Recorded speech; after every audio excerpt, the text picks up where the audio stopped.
TV7.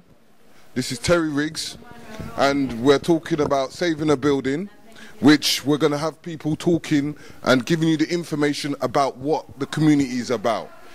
We're trying to communicate, we're trying to get together as one race, one people, as strength, to try and get this building saved economically. So we have one introduction, the first man here. My name is Delaney Brown. 1981, we embarked on a campaign to take a disused bus garage and turn it into a community complex. And this was by the people, young people in the black community who set up what was known as Bridge Park. Now, many years later, 30 years later, what's happened is that the council want to sell the building and to developers, fraudsters as well. And so we are campaigning on behalf of Bridge Park as the black community to say you cannot sell a building that was developed and built, and the money that was given to build it was from black people's pocket and other people's pocket. You cannot just sell it now to developers because it's ours and we are going to fight for it. These are young men now who are now 30 years later, younger men than us, who we cannot allow them to see this building go, because they now have children who cannot see this building go. So this is our fight, this is our community fight, so here we come. Thank you. We're now bringing in another fellow from the community, yes. And then we can we can talk and give us a little more breakdown on the Stonebridge complex. What's your name, sir? My name is T-Reg. T-Reg, and what is this community, what is this bridge complex to you? Well, bridge complex means a lot to me and many more than me still, you get me? Because at the end of the day, we was here when it was nothing. When I mean nothing, it was just a bus garage, innit? Mm-hmm. And the man them who organised it and took it over, and we was here from day dot before brick, you get me? So we know, or I know, and my friends them and everybody in Stonebridge know, Brent, wherever you want to come from, know where this place is coming from. So at the end of the day, you want this as a form of a legacy? We want this to be here for my use, my son's use, my brethren them's use, because this is a legacy where the council can't take. So we're here, as you can see, everybody here.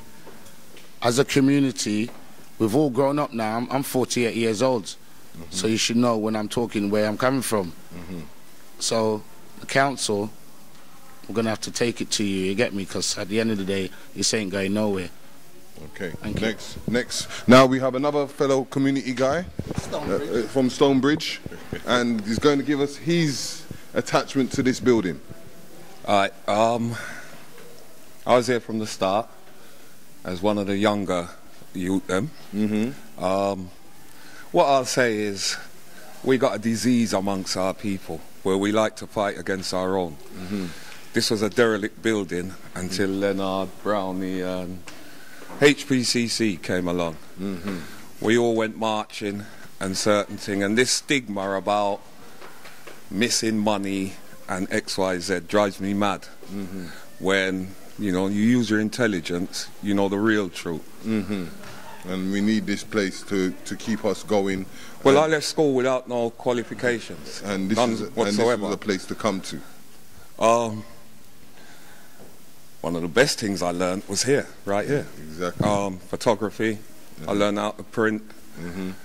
I was one of the first in my age group to actually start promotions, and it gave me an idea for like bigger things to come. Gave you some form of knowledge that you wanted to pass, and gave you a greater wisdom through it. Yeah. How can I put it?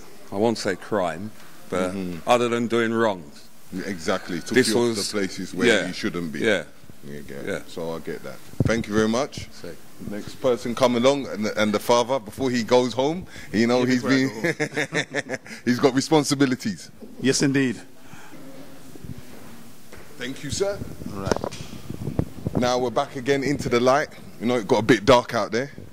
But now we've got another representative for the community who's going to give us a little breakdown on this place, this premises that we need to treasure, that the council are trying to take once again. Yes, sir. Yes, my name is Roy. And I wasn't initially a part of the initiation of this place. Nonetheless, I have admired, over the years I've admired the achievement of my community. I've been in this community for over 50 years, in fact 56 years. I'm a local businessman, and I've become interested because I see and I cite injustice. I cite injustice because I've known the effort that these guys have put in for Bridge Park. They built it. They've worked for it. It is theirs. It is ours, the community. I represent the community on the board, and to be honest with you, I'm bitter. I'm absolutely bitter and full of passion for this place. This place, in my opinion, belongs to us, and we are fighting to keep it. Simple as that. You know? Okay. All right. Thank you, Simple sir. as that. All right. Let's have it. This is Black Eye TV once again. This is Terry Riggs trying to give you the information, the knowledge and the things about what's happening in Stonebridge Park. We've got one of the main people, the chairman, the man that's organising, the man behind everything.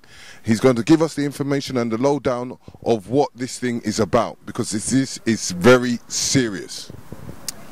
Hello everyone, and thank you very much. My name is Jay Mastin. I'm not in the position of chair at the moment. We're one of the key teams. We're one of the strategic teams. I was brought in to help with the strategy for saving Bridge Park. And what I want to say to you firstly is that we're looking at a massive site, and this site,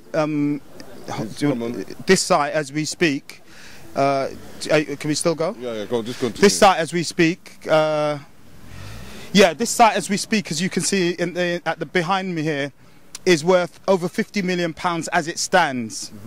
And I want you to know in the community that you do own something worth £50 million or more. We have a legacy here which Brent is trying to steal. They're trying to take away what is ours and sell it to entrepreneurs. I think he's the eighth richest man in the world is trying to buy this. And the reason why they're trying to buy it is because it's what we call technically, it's the jewel in the crown. It sits on the junction of the North Circular Road and the A404, which is the Harrow Road. And it's a piece that everybody needs in order to maximise the area. So all of the developers want this section of the North Circular Road, the Bridge Park estate, to do things with. Brent has been trying to take it since about 1983 or 4. They've been trying to undermine it in many ways, and they've worked to do that with subsequent regimes that have come in over the years to undermine it to a point where they can sell it. The Unisys building, which lies to my left as we speak, which you can't see it from this view, but that is a company called Unisys, which is a former IT company, used to own that building, and that building has stayed empty for nearly 20 years, and that's because once they've purchased it, they've been waiting to buy this land so they can do a development. And this land, because they have not been able to get this land to develop it, that's what's frustrated them. So they've left this massive complex at the start of the North Circular Road and the Harrow Road, the junction of North Circular Road and Harrow Road. They've left it in abeyance simply until they can get the jewel in the crown. The jewel in the crown belongs to us, the people. It came from a vision that we don't always realise, that in 1914 to 1919 we had the First World War, and in 1939 to 1945 we had the Second World War, and 2 million of our African and Caribbean people served in those wars and either lost their lives or were injured.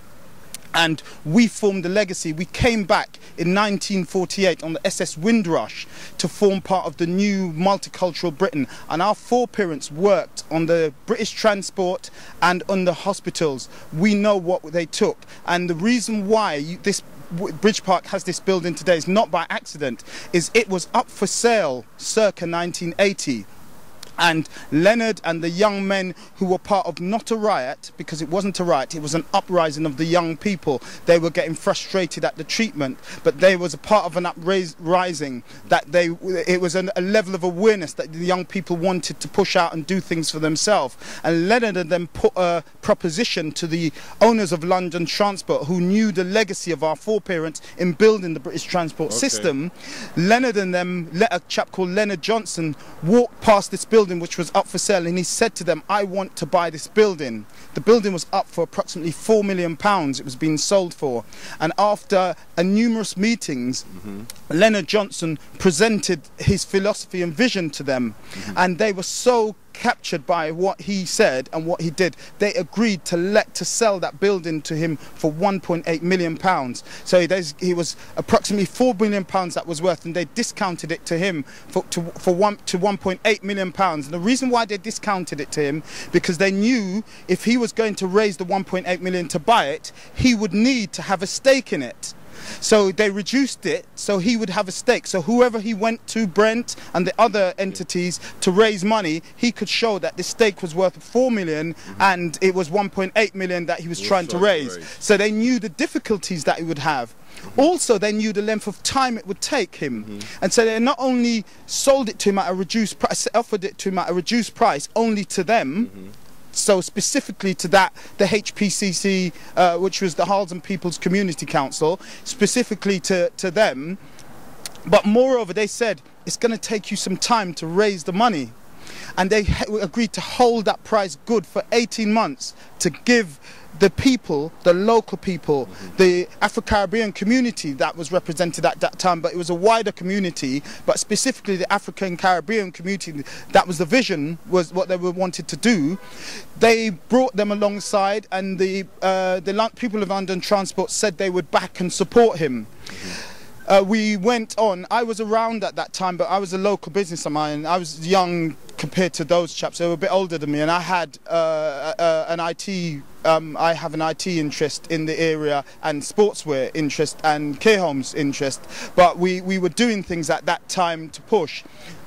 And what we were doing, I was aware of what was going on, and speaking to Leonard and the chaps, Lawrence Fearon, Leonard Johnson, Mike Wilson, Delaney Brown, as well as Errol Williams. There was a number of chaps on.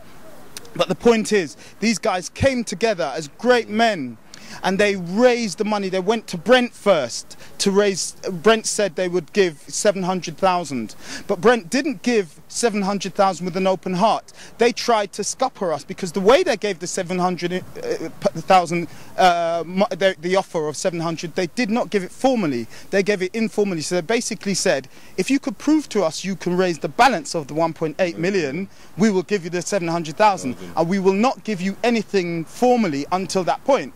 So when we then went to another group, we then went to another group, which was the GLC, to get the other some money raised. The GLC agreed to put 700,000 in, and the other party that chose to do it was the Department of Environment through Lord Young. So that was 400. So 700, that's 1.4, and 400, that's 1.8. So that's how the 1.8 million came together. It was not Brent's money, it was our taxpayers' money that was being given. Grants were being given at that time on an annual basis to a number of the big groups, the Asian groups, the Irish groups, the young Jewish groups. They were being given grants to buy and acquire buildings of millions of pounds, and they only gave us 700,000 of our own community and taxpayers' money. So it wasn't Brent's money, it was our money that they gave us back. So they gave us that money to acquire the building. They didn't make it easy for us. They held us on a long string. They would not, as I said, give us that 700,000 formally, so we could use that document, that promissory note, in order to go and raise the balance of the money. They kept saying, okay, prove that you could get the rest of the money. Each party we went to, they kept saying to us, we will not give you the actual money, we'll give you we'll informally give it to you. Leonard came out, we were close to the 18 months time that it was taken to acquire this building, and Leonard came out with an amazing move.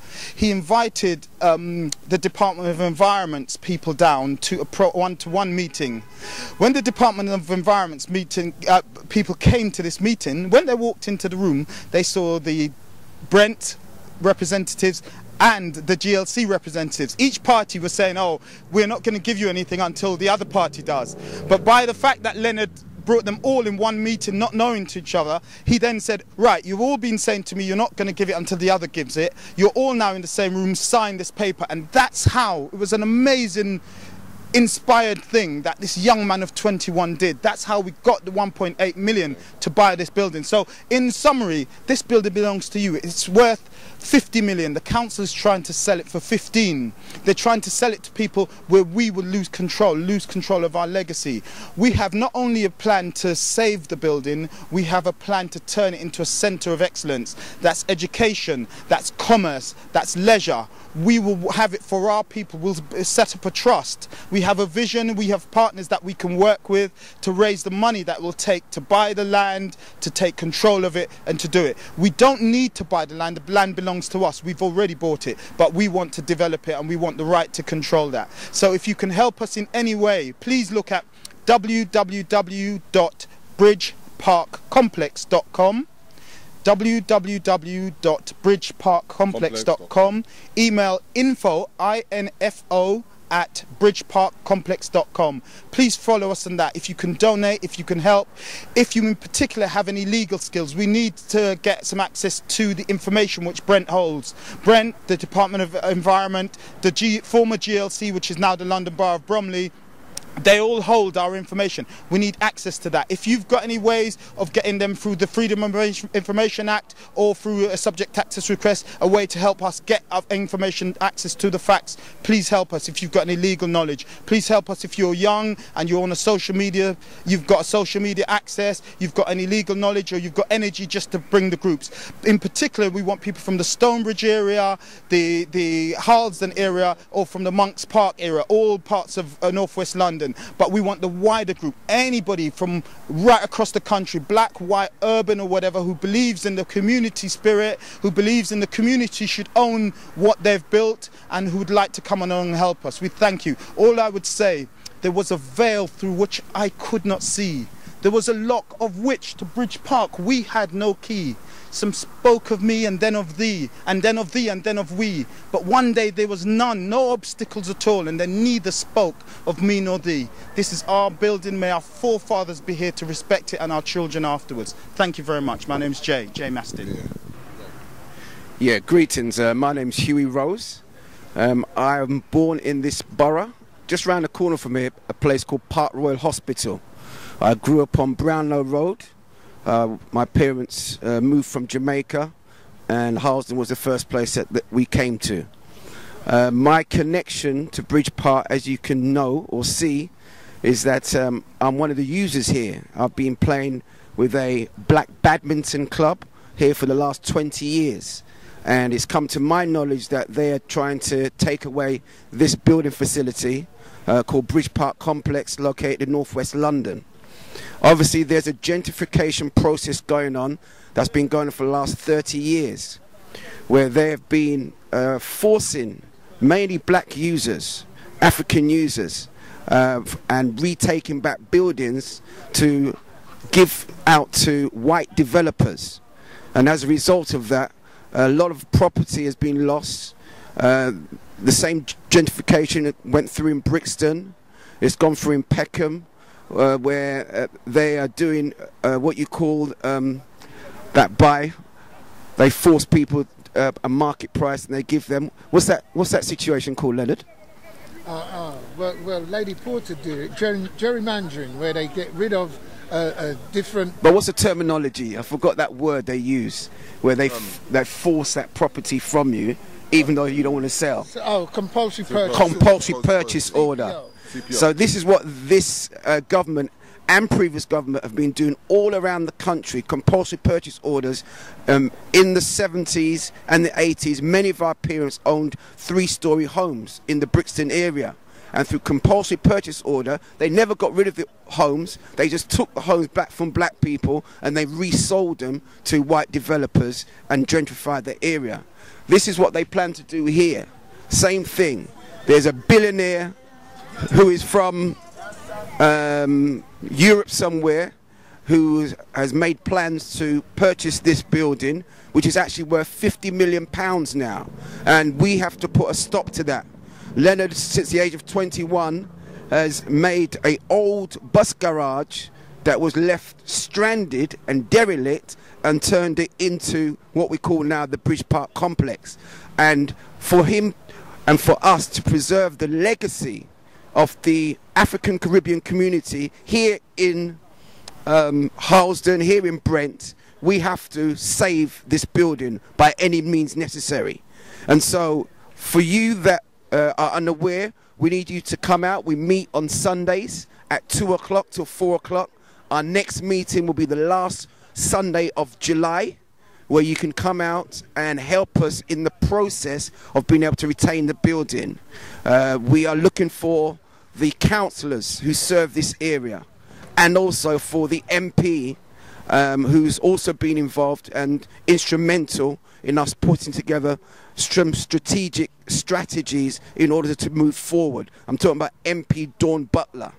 We're also calling on Jeremy Corbyn, who I championed during the election time.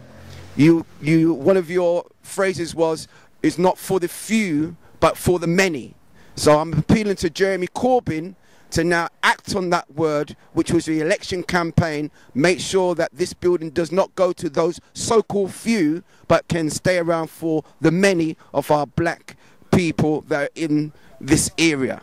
And we need this building to stay, and it will stay, because it was bought out of an uprising, and we don't want to return back to that uprising, because that can also happen too if people are frustrated and you don't allow to follow through on your promise, which was a covenant that you gave under Ken Livingstone. This building was covenanted, so even Ken Livingstone has a responsibility to make sure what he did, he does. So I'd like to say goodbye, and we're saying save Bridge Park.